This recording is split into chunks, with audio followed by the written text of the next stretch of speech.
All right. Good morning, Aletheia. My name is David. I am one of the pastors here at Aletheia Church, and I have the great privilege of preaching this morning on forgiveness. If you have school-age children, this is the perfect time, and you're wanting to send them to Aletheia Junior, the volunteers are in the back, so this is the perfect time to send them that way.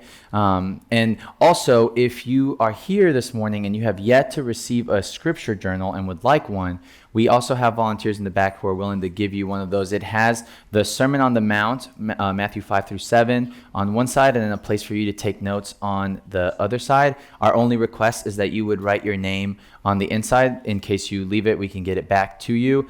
But even if you get one of those, I would encourage you to have your physical Bible, your phone Bible, whatever you use to read out as well, because we're going to spend most of our time in Matthew 18. As you guys know, we've been covering the Sermon on the Mount, where it kind of initiates with Jesus announcing that the kingdom of heaven is at hand. And then he starts kind of addressing not just what the values of his kingdom are to be, but also how the citizens of his kingdom are to act and to behave. And we've reached the epicenter, the very center of the sermon in the Lord's Prayer, which Kevin preached on last week. My encouragement to you is, if you're interested in that, you should go back and listen to that sermon if you did not hear it last week, because I'm not going to spend a lot of my time in the actual Lord's Prayer, but instead we're going to focus on one of the themes or one of the movements that Kevin spoke about within the Lord's Prayer, which is forgiveness. And for forgiveness, as we see in the Lord's Prayer in Matthew 5, verses 12, 14, and 15, we are told to pray consistently and forgive us our debts as we also have forgiven our debtors. And then in verses 14 and 15, it says, For if you forgive others their trespasses, your heavenly Father will also forgive you. But if you do not forgive others their trespasses, neither will your Father forgive your trespasses. And so Jesus confronted us last week with not just a model of prayer, but really a bold request that we are to bring towards God. And that is, we're taught to pray that, yes, we need forgiveness. God, I need your forgiveness. But we're boldly asked to request for God to treat us like we treat those who wrong us. We ask God to give me what I give others. Grant me the same peace that I grant others. And these are challenging words. I would say the only parallel, the closest thing to it is Jesus' commands to love our enemies and to pray for those who are out to get us, which we also saw on the Sermon on the Mount. And so forgiveness is not something that is popular to talk about. It's not something that we necessarily oftentimes want to hear. In fact, C.S. Lewis, talking about forgiveness, says this. He said, in a previous chapter, I said that chastity was the most unpopular of Christian virtues. He says, but I am not sure that I was right. I believe there is one even more unpopular. It is laid in the Christian rule, thou shalt love thy neighbor as thyself. Because in Christian morals, thy neighbor includes thy enemy. And so we come up against the terrible duty of forgiving our enemies. Everyone says forgiveness is a lovely idea until they have something to forgive. And so that's what we're going to be exploring today, right? It's a very heavy topic of forgiveness. And we're going to have three kind of major sections to my sermon that I hope give us at least some clarity of what biblical forgiveness looks like and maybe what it doesn't look like. And so we're going to have three major sections. First, we're going to go, and the parable that we just read of the unforgiven servant, we're going to kind of flesh it out. And then from that parable, we're going to address two major questions. First, what does forgiveness practically look like? I think this parable gives us at least a blueprint of what forgiveness looks like. And then we're going to try to answer, how is forgiveness possible? How can we forgive? It's not just what do I have to do, but in what power, what fuels what I am being asked to do. And so we're going to begin with the parable. I'm not going to reread it, but I'm going to try to give you guys a summary of the parable in 3 acts, like if it was a play, right?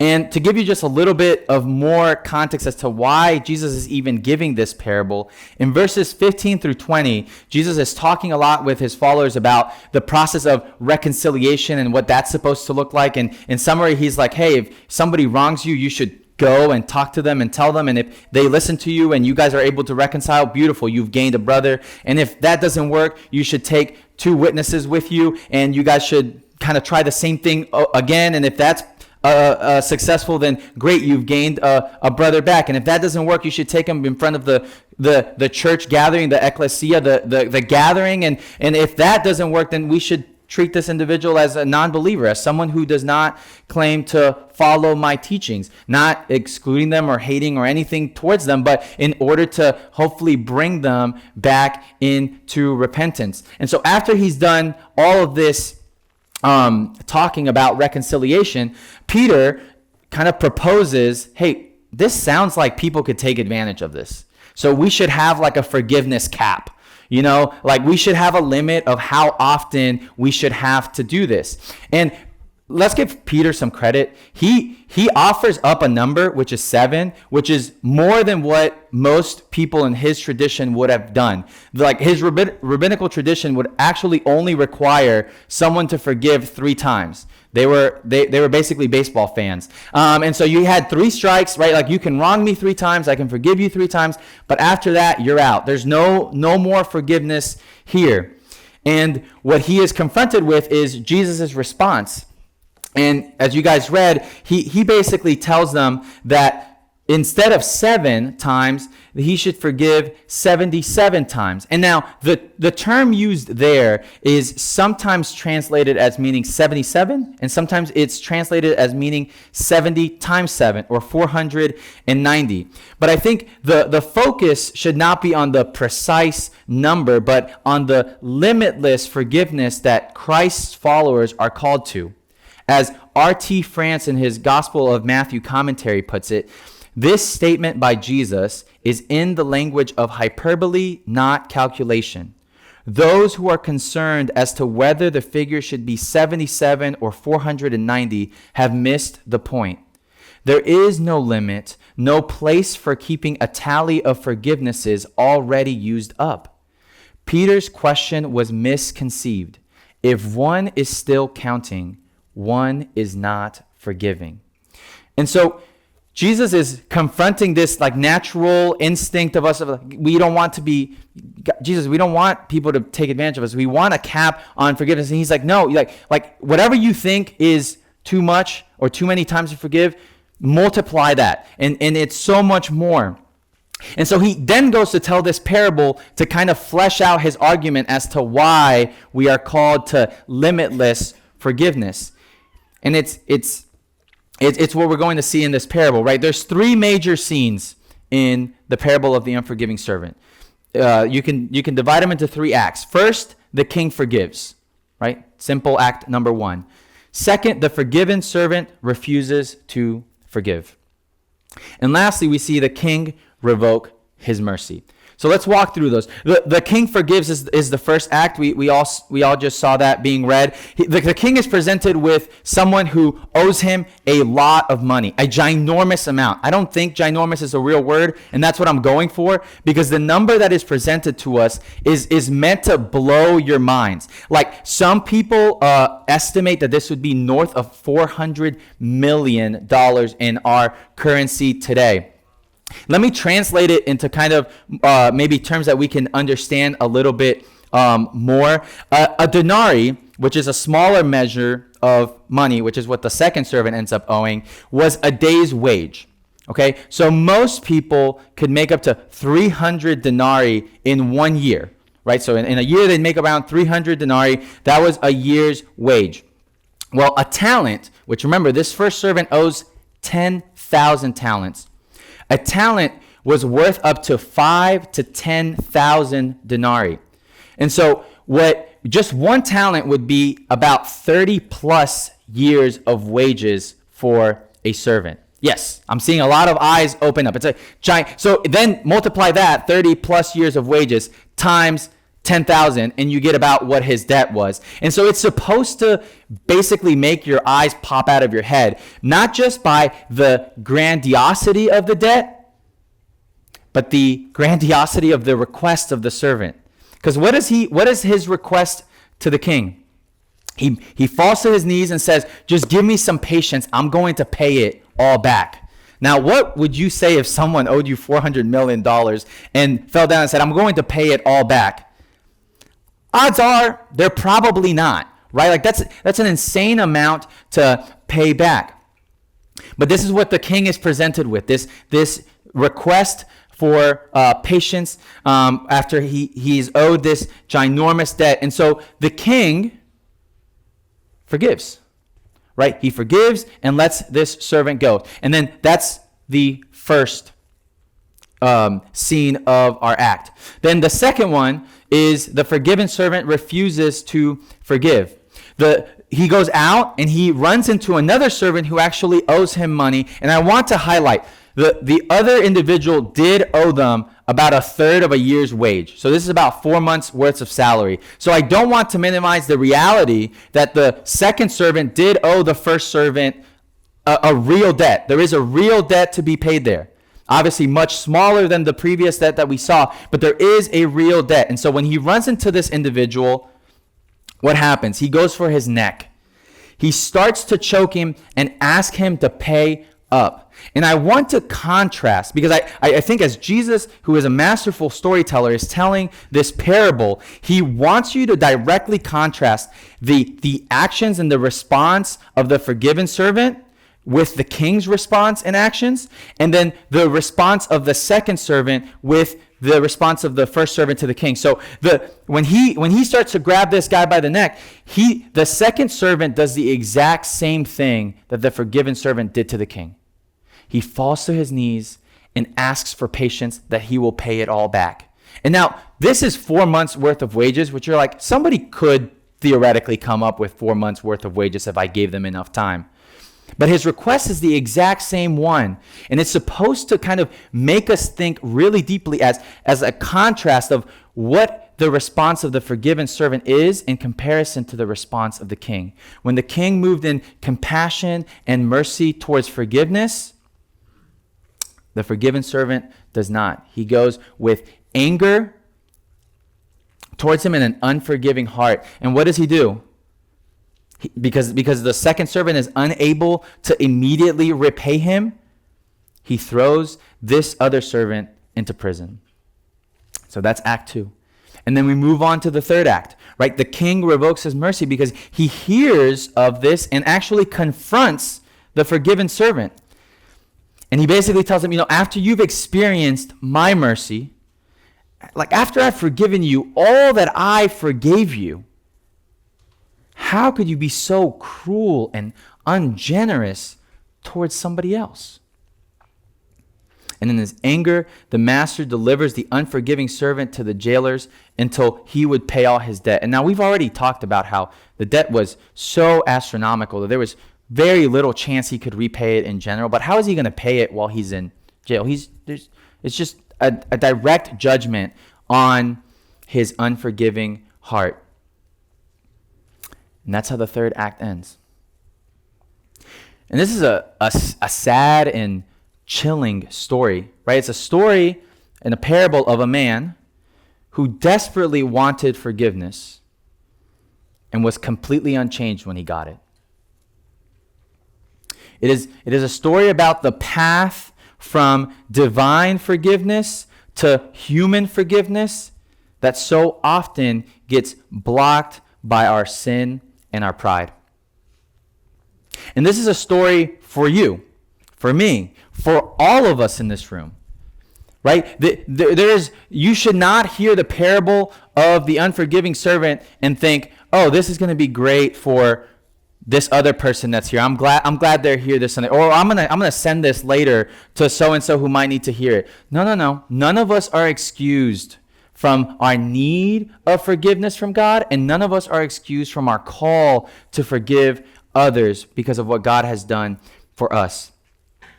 And so Jesus ends this parable with a chilling warning. He says, "So also my heavenly Father will do to every one of you if you do not forgive your brother from your heart." And so I want to make one clarification before we go any deeper. Right? Like, it would be wrong to assume here that what we are being told in this text is that our forgiveness is actually what merits God's forgiveness. Oh, if I forgive other people, then I strong arm God into having to forgive me or to earn his favor. That is not true. I want to highlight that forgiveness is, in fact, is one of the many evidences of a true Christian life and of a fruit of a heart who has been forgiven by God. But it is not something that merits, or it's not a work that merits God's forgiveness of us. And even, by the way, even the parable like bears this out. Like, if you actually take a step back and think of the story, to assume that the story means that if I forgive somebody, then God has to forgive me, it doesn't make any sense. Because who forgives first in the story? God, the king, right? Like, the story begins with the king forgiving. And in fact, the reason that the king is so upset with the unforgiving servant is not just because he didn't forgive, but because he didn't forgive after he had been forgiven so much. And so what this parable is actually pointing us to, the main idea of it is that not that divine forgiveness is dependent on human forgiveness, but the other way around.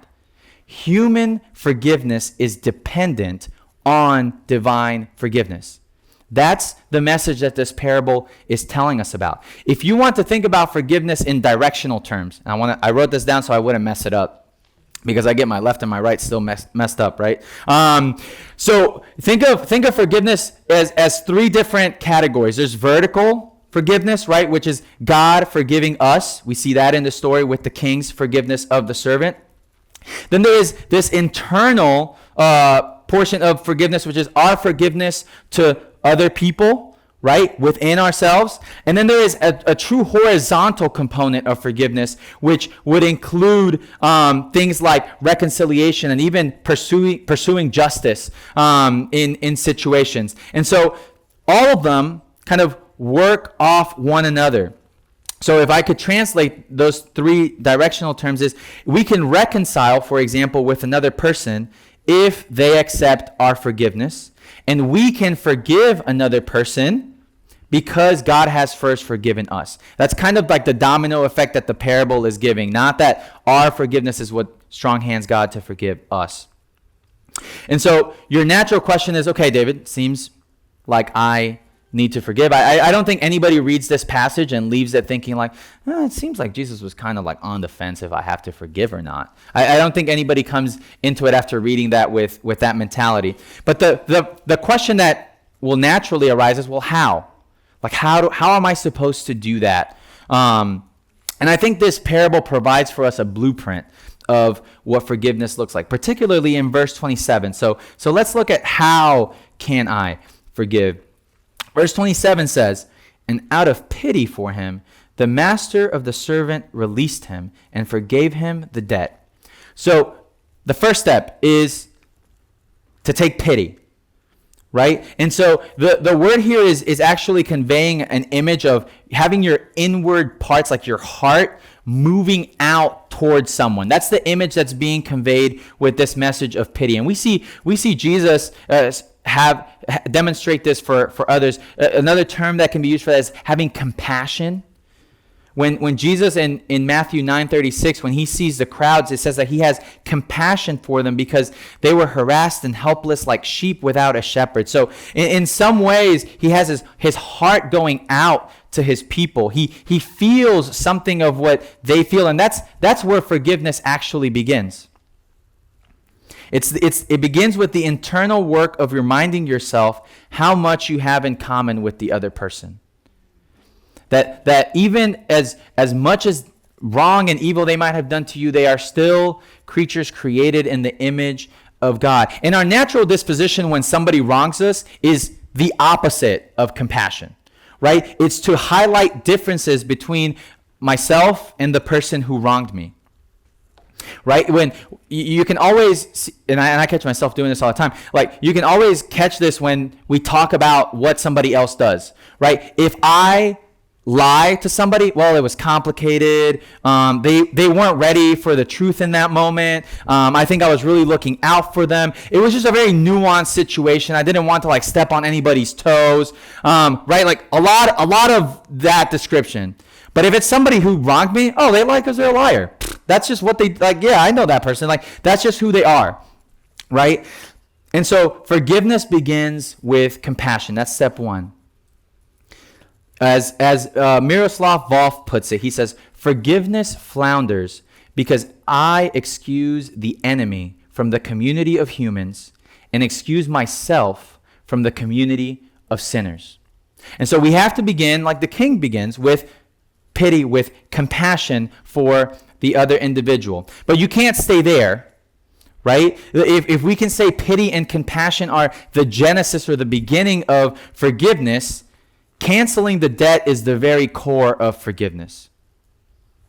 The debt must be canceled. We have to move towards that. Forgiveness, it means paying the debt instead of making the person who wronged you pay it. I love that the story uses that language because I think monetary debt makes so much sense to all of us that it paints such a clear picture. I have a book here. This is a more novel version of to get my point across. This is a beautiful, beautiful copy of the Chronicles of Narnia. It is a special edition, Barnes & Noble. You Google this on eBay, it goes for a pretty penny. It's probably one of my prized possessions. I was lent this book by one of my best friends. This is the first time I was reading the Chronicles of Narnia, so he's actually a big reason as to why I love C.S. Lewis so much to this day. And so he let me borrow this book, and he's like, you have to read it. You're going to love it. So I'm like, great. I'll give it back to you. He was going to move away for medical school. And so I was like, I'll give it back to you before you leave. And he's like, great. Yeah, just read it.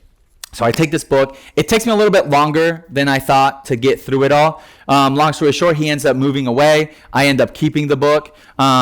Eventually, he comes back. Right? And I'm like, should I tell him that I still have his book? I probably should. So I tell him like, hey, like whenever I see you, I'm bringing your book. Don't worry, I still have it. Loved it. It was so great. Like I'm obsessed. I'm going to have to buy my own copy. I owed my friend a book, right? In simple, this is his book or was his book. It's now mine. We're going to get there. But this was his book. He had let me borrow it and I owed it to him to give it back. So there was two options there. Somebody had to pay the cost of the book. Either myself, who took it, right? Either I could say, hey, I really love the book. Can I just buy you another copy and give that to you? Or can I just give you the money for whatever this book cost you? Right? That's option one. He could have made me pay. Or I could have just had to give him the book back. Or option two, which is what he did. He said, no, man, like, listen, if you really enjoyed it and you really liked it, keep it. It's yours. He didn't say this out loud, but what he is saying by forgiving the debt that I own is, I'm going to absorb the cost of that book so that you can keep it. That's the essence of forgiveness. Somebody has to pay. Like if you feel, like when somebody wrongs you, if you feel like they are indebted to you, that's a very real feeling. Like that is the same language that this parable is causing us to think about, in the same terms that it's causing us to think about. They do owe you, but your options are either you make them pay or you pay the debt yourself. There is a real loss and a real debt when somebody wrongs you, right? And I think I highlighted that well enough in the beginning, but I'll say it again. The forgiven servant, his unforgiveness of the second servant is not because the second servant didn't owe him anything. Like I want to highlight, the second servant did in fact have a real debt that he owed to the forgiven servant. That's not the issue here. It's not to act like there was nothing that needed to be repaid. Some think that forgiveness is just that, is, I just need to excuse things, right? Something like excusing would be asking the forgiven servant to basically tell the second servant, no, you don't owe me anything. There must have been something wrong in the books. You don't owe me. There must be something wrong. That's not forgiveness. Forgiveness requires that you see the actual debt owed to you and that you absorb it, that you pay that cost yourself. As Frederick Buechner puts it, he says, to forgive somebody is to say one way or another, you have done something unspeakable, and by all rights I should call it quits between us. Both my pride and my principles demand nothing less. However, although I make no guarantees that I will be able to forget what you've done, and though we both carry the scars for life, I refuse to let it stand between us. I still want you for my friend. And so when you are wronged, you are owed. Somebody else is indeed liable. And you can try to make them pay. You 100% can. That is an option. You can try to hurt them. You can try to gossip. You can try to slander. You can try to be cold. You can withdraw your friendship. You can even root for them to fail and hope that they have a terrible and bad life. You can. But like we saw in the story, that path only leads to you ending up in a prison. In a prison of resentment, of bitterness, and ultimately judgment. Have you ever, and this might be something that you've experienced and walked through, but have you ever met someone who is so consumed with anger and bitterness towards someone that they actually let that person control every facet of their life? I had a friend who was obsessed with the idea of becoming a doctor. But his father wronged him, and that's also what his father wanted for him. And so he actually chose to go a completely separate route. He let his dad make a major life decision for him and exclude him from something he really wanted to do just because he was so upset with him. And he was like, this is how I'm going to get back at my dad who I'm so upset with. And this happens often with, kids and parent relationships, oftentimes with significant others or exes in their history. A more trivial example of this is with sports watchers. If you don't watch sports, you're going to think this is insane, and it is insane. But there is a new term that the kids use, which is called hate watching.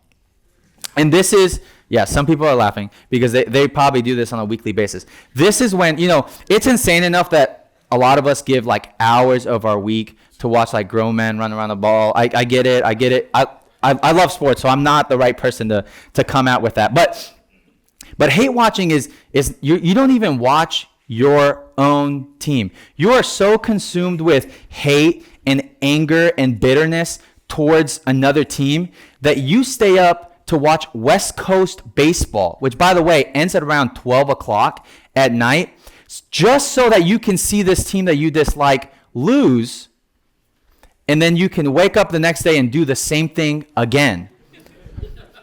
And it's a lighter example, but it points the same exact issue, right? If we allow hate and anger and bitterness to control us, we are not free. We are imprisoned by all of those realities. And so we can either require or force the other person to pay, but that will just lead to resentment and bitterness. Carrie Fisher puts it this way about resentment. She says, resentment is like drinking poison and then waiting for the other person to die. It's a plan, but it's not a good one.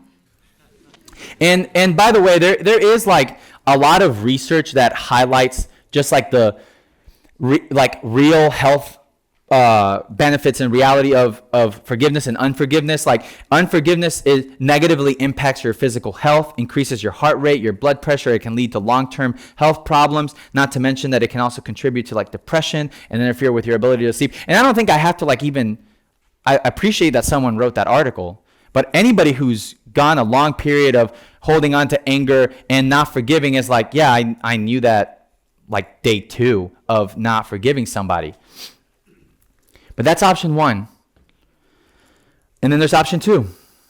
You pay, right? You remember the king's compassion and his forgiveness towards you, and you are transformed into a person who is full of compassion and forgiveness to others. And I want to highlight this isn't like some magical, like, oh, thanks, David. I hadn't thought about that one. It's not something that's instantaneous, or like forgiveness can very often be a very lengthy process, and certainly not an easy one.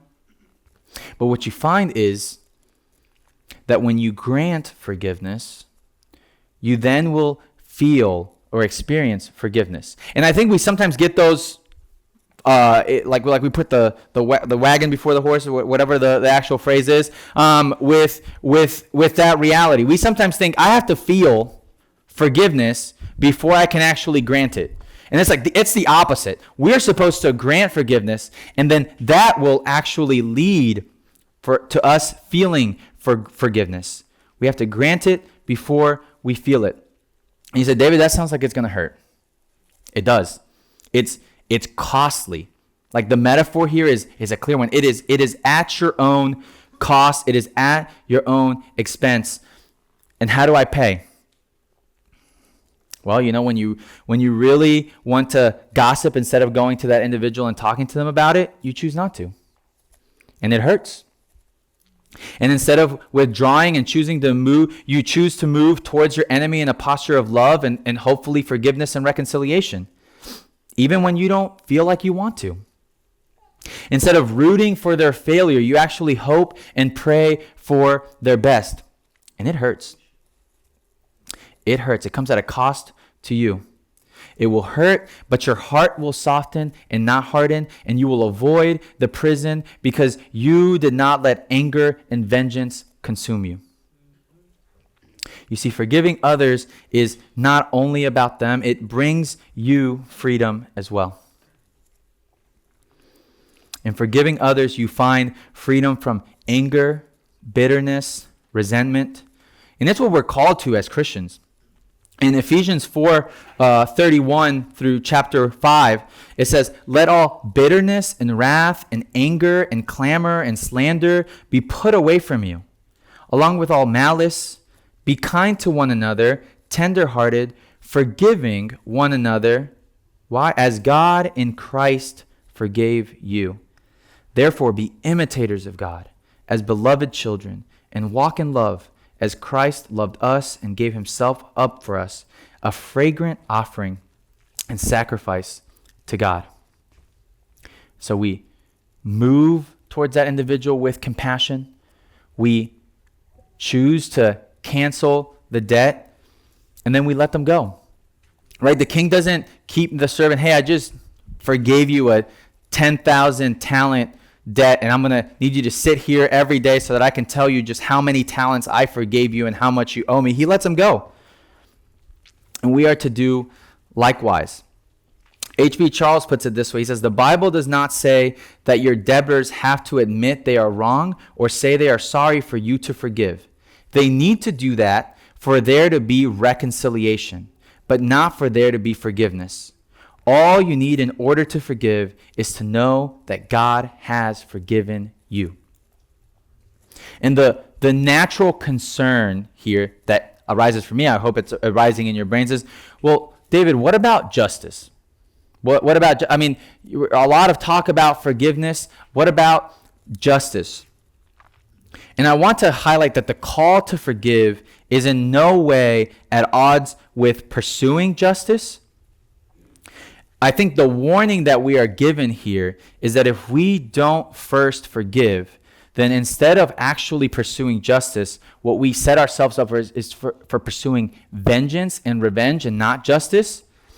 And if we don't even forgive and try to step into reconciliation, what we will do is either force ourselves to live a fake life, acting like we weren't wrong when we truly were, or some fake semblance of normality. It is only after we have done the hard work of forgiveness that justice is truly possible to be pursued, and even reconciliation. Now, I'm going to focus just on forgiveness today because that's where we landed with the Lord's Prayer. But if you are interested on more matters with regards to like reconciliation and even justice, like I would encourage you to go and listen to.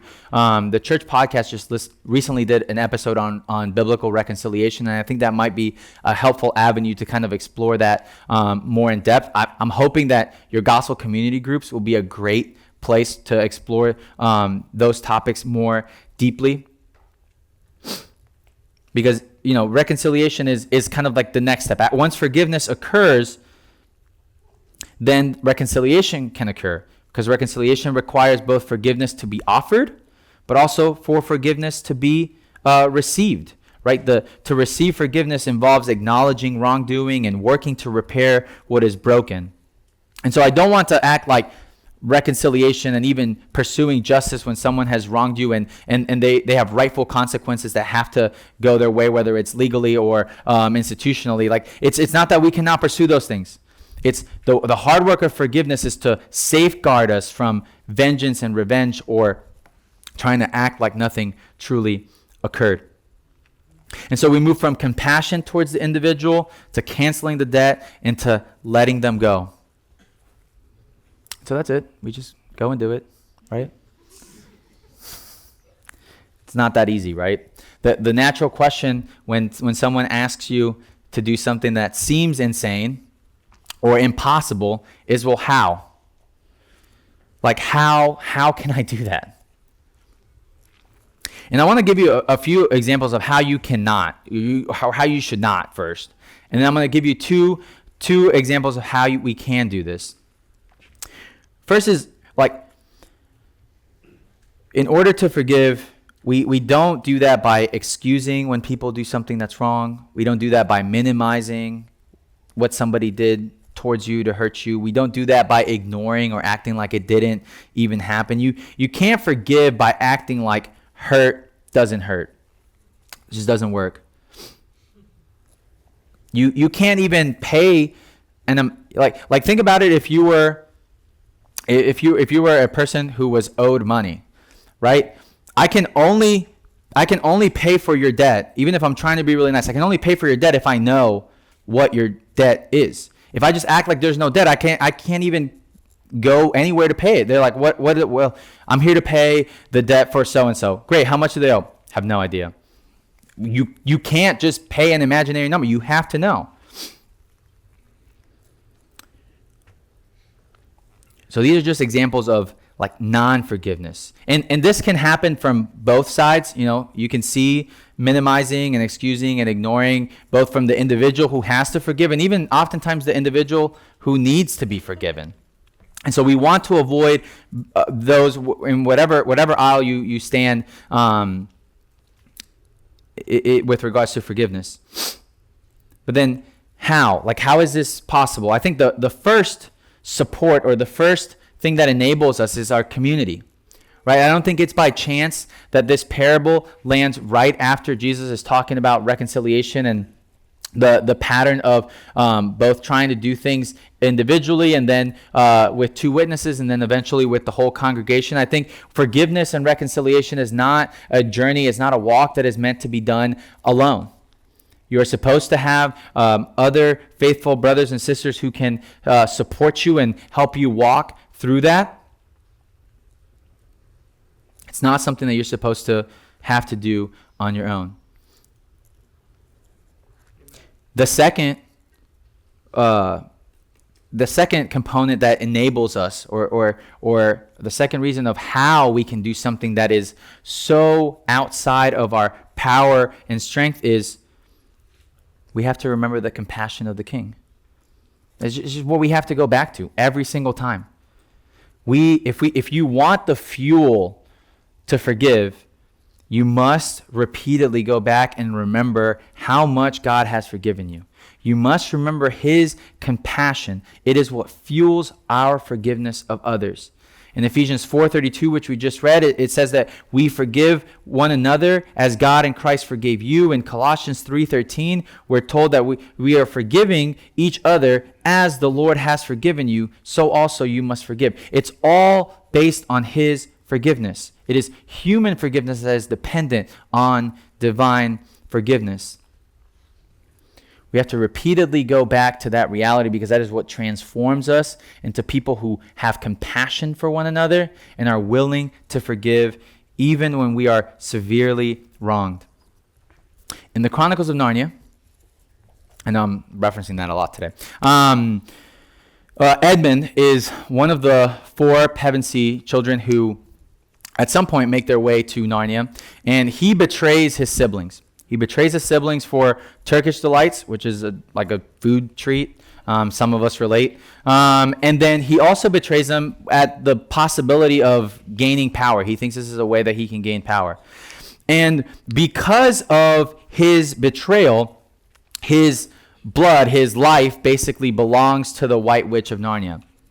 And that is due to a rule and a law that's been set up by the Emperor Beyond the Sea. I don't want to bore you with Narnia lore. If you want to talk about that, I would gladly spend hours talking about that with you. But basically, she's right. She like Edmund is her prisoner, rightfully so. And there's a point in the story where the Narnians rescue Edmund and bring him to their camp, and they're all really excited. But obviously, like Aslan was there when the law was written, and so he knows that Edmund is still very much the witch's property. And so she arrives and she comes and tells him, she's like, man, don't you know that you have like a traitor in your midst? Like he belongs to me. She basically like tries to act like Aslan doesn't know what the laws of Narnia are. And she tells him, have you forgotten the laws upon which like Narnia was established? And it's one of the best lines in the whole series. Aslan snaps back at her and says, don't cite the deep magic to me, witch. I was there when it was written. Save that in your back pocket. It's a great quote. But he tells her that and then goes on to have this like conversation with her because he is aware that Edmund's trespass is rightfully so against the laws of Narnia and that someone has to pay. Either Edmund has to pay with his life or somebody else has to. And so, long story short, I'm spoiling the movie. I'm spoiling the books. You've had enough time to watch and read all of this, so I don't feel bad at all. Ultimately, the great lion gives his life on the stone table for Edmund.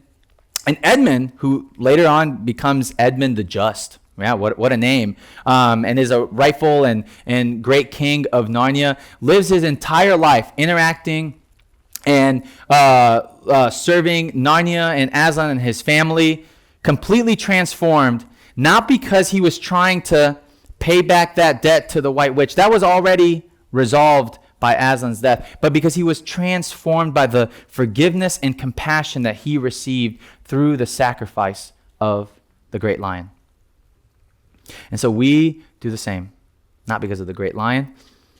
We forgive others, not to merit God's forgiveness, but because we are so intimately aware of how much he has forgiven us. Everybody in this room knows better what God has forgiven them of than the person next to you. You just know yourself. You know your heart. You know your mind.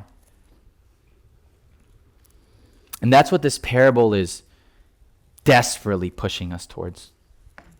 It's pointing us to the ultimate king, King Jesus.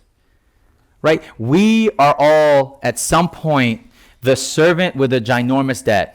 Like the Bible says that the wages of our sin is death. Like we are indebted to God because of our sin.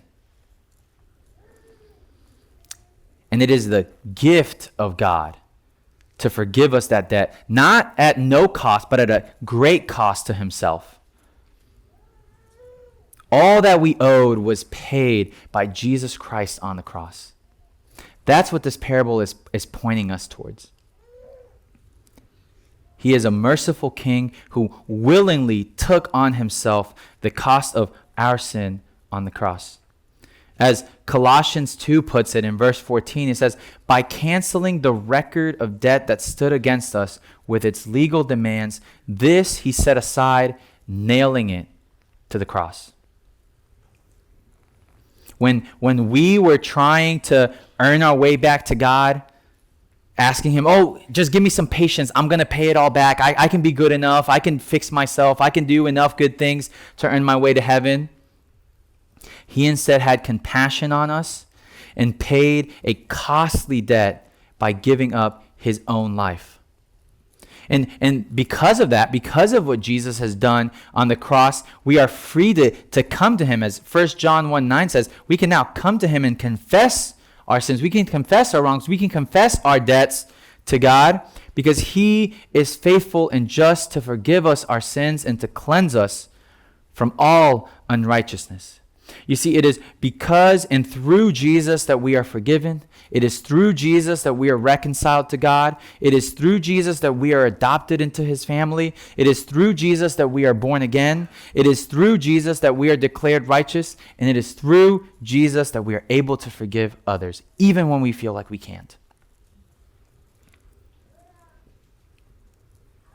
And so the charges I have for you, church, this morning are simple. They're not complicated to remember. They're just complicated to live out and execute, right? If you're a believer and a Christian here this morning, my call is to just spend some time, especially now when we move to communion, and just remember and ponder on the debt that you owed and the mercy and grace that God demonstrated towards you in the person of Jesus Christ. May that reality fuel your heart towards forgiveness and reconciliation when possible with those around you. And if you're here this morning and you're not a Christian, you have not trusted in Jesus as your Lord, the Bible is clear. You owe the King a great debt, an astronomical figure that no matter how long you're given, you cannot pay back. I welcome you to kneel before King Jesus and trust in his mercy and his compassion. He is faithful to forgive. He is full of compassion and awaiting you with open arms. If you're here this morning and you're like, I don't think that's true. If you don't believe me, his sacrifice on the cross bears witness of this truth.